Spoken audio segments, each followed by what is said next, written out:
Hello everyone, welcome back to another chat here about Axis and Allies. Today I'll be giving you the German strategy.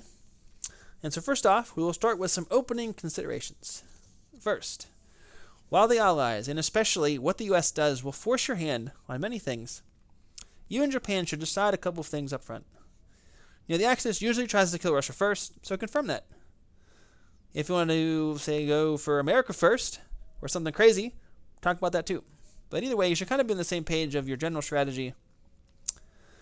And note, you have a real chance to work together, mostly in the Middle East and Africa. So a lot of the board, you really can't work together a whole lot.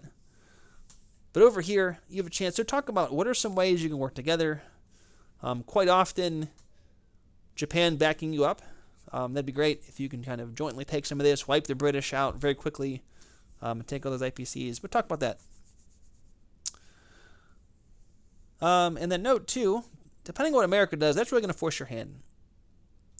You will either be aggressively fighting for your life the whole game because they are focusing on you, or they can leave you alone, which means it's now going to be your job to capture enemy capital. If America goes hard towards Japan, you must take Britain or Russia, or America somehow. You got to take an enemy capital because Japan's going to get bogged down pretty quickly there fighting off the U.S. And number 3, you need to really think about how much you want to split your forces, just within Europe.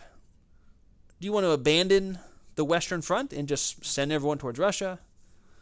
Do you want to try to build up some level of boats and maybe men in Western Europe to delay the Allied invasions there? Or do you want to do something crazy, like try to capture Britain or America? So these are things you must really think about up front. To start pushing one way or the other. All right, here's the key objectives for Germany. First off, in most cases, you want to aggressively push toward Russia at first. And really, kind of no matter what your big picture strategy is, there's some easy territory to take. The Allies really can't help Russia hold up front. Several turns in, Britain and America may have a bunch of men in Europe. But at front, it's you versus Russia. You got a bunch of tanks, a bunch of planes, and they just don't have that much stuff. So they don't have the income. They don't have the starting stuff. You need to aggressively push, kill their forces, and try to box them in. So your hope is, A, to capture them one day. But if nothing else, you also need to make sure you're keeping your income high. Now, vast majority of the time, Russia, they're going to come here and they're going to take that Western Russian front. They're going to come here. That's very hard to take back. That's okay. But maybe you can't. Karelia, however, for you, very easy to take on turn 1, understanding all of this is fair game. But at a minimum, you want to make sure that you are kind of going toe-to-toe and taking some things off the Russians. So, while goal number 1 is to be aggressive towards Russia, goal number 2, going along with that, is to find ways to get more APCs. You start with $40, making you the scariest player in the whole game. You also have the most fronts. So in a way, $40 is great, but you want more money. Ideally, you want to get to about 45, 55 IPCs. If you do so, you'll probably win the game. However, if the Allies encircle you and keep you under 40, you'll probably lose. So in the long game, the economic battle matters, and it matters a lot, especially for the Germans. Therefore, objective number 3 is to consider making Africa a priority early on. At some point, you got to send forces to Africa. If you don't, you probably lose the game. You just can't let Britain have all that money down there that's so poorly guarded. The question is, how much do you focus early? And really, the crux of it is Egypt. Once you have Egypt, you can go other places. I'm a very big fan of taking Egypt turn 1 because, notice here, with the Suez Canal, if you don't take Egypt turn 1, the British can move up here, cause you all kinds of trouble. You don't want that. Instead, you want to get a free kill on a plane, take this out, bam. That's what you want on turn 1. Killing that destroyer as well. From there, you can very easily push out and can get a bunch of money very casually.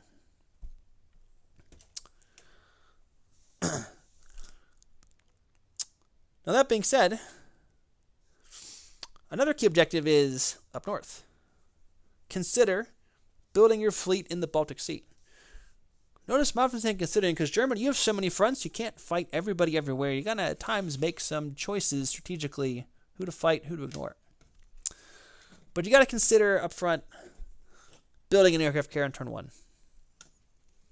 which you can then put 2 of your 6 fighters on to really solidify and make that fleet unkillable for a few turns. Here's kind of the problem with your Baltic fleet. You start with 4 boats. Say, look at Britain. They got 3 boats. You got another submarine out here. All right, they come here turn 1. You can kill them pretty casually. That's true. But what's also true is they have 3 planes. Your submarines can't hit planes. So if their air force attacks you on turn 1 and you have no carrier, you have your destroyer rolls at a 3, transport rolls at a 1. They will probably kill your whole fleet. They'll probably lose a plane. They might even lose 2 planes. But there's a very good chance you will lose your entire navy and you probably kill 1 plane. Best case scenario, you probably kill 2. Killing a plane or 2 of the British to lose a whole navy, that's not worth it. Understand that once the British take Sea Zone 5, they're going to invade everywhere they want the rest of the game and just really be annoying. So for you, while your goal may not be to take Britain, holding Sea Zone 5 means Britain can never invade Germany, East Europe, or Karelia as easily. They come up here without first coming in. It limits where they can attack. It also means you can easily counterattack to Karelia, to Norway. Otherwise, without that fleet, Norway will fall, and Britain just keeps $3 for the rest of the game. And so, that being said, that's something to think about too down the stretch. Often, if you do that, Britain, especially if America's helping, they're going to start building up their fleets. And so, you may want to then build another carrier. Another thing to consider is if you build your fleet up a bit, if America is not helping, if America says we're going for Japan, you get a real chance, about turn 3 or 4, take all your boats, bring them here, coalesce here, the Mediterranean, the Baltic, and then go the next turn, kill the British fleet. If you can kill the British fleet, they're pretty much out of the game at that point. That's awesome. Something to think about. All right, key objective number 5. Now, this is actually more important. You can lose the Baltic and just play defense. That's fine. Just send everybody to Russia. That can still win the game. You got to control the Mediterranean. One thing I've seen consistently, German players who lose the Mediterranean lose the game. You can't have too many fronts. It's a front it's very easy to manage because no one else has a complex anywhere near you. Yeah, the Russians, they're not building boats. But it's a front, it's a lot of money, and IPCs you should be able to control early on. Which means turn 1, this battleship has to die no matter what, it's got to go. And then, down the stretch, because you're sheltered, the Allies can come in, but you can always retreat back. You can counterattack with planes. It's really risky. But having this fleet, say once you knock Egypt out of the way, hopefully, and you get here, you can bring more guys to Africa and to Asia. You can do more invasions. You can also every turn bring guys in the front line, use your battleship with living fire, pick up, put them here, pick up, put them here. It gives you a lot of options to get money and pressure the Russians. So you gotta find a way to control Mediterranean. That's just absolute. You can't lose it. You lose it, you probably lose the game. You just won't have enough money or flexibility. All right, key objective 6. Now, you start with so much fun stuff, we'll say. So many tanks, so many planes.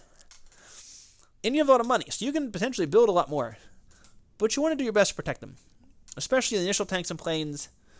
You don't want to get your whole air force wiped out or lose all your tanks, casually. This gives you a huge advantage throughout the game, especially if you can build up. You start with 10 tanks.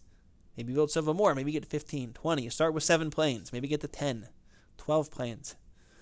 That's what you want to do. You want to protect those early forces to build up to have this overwhelming attack advantage. Understanding you're the attack dog. you are the most likely person to capture enemy capital.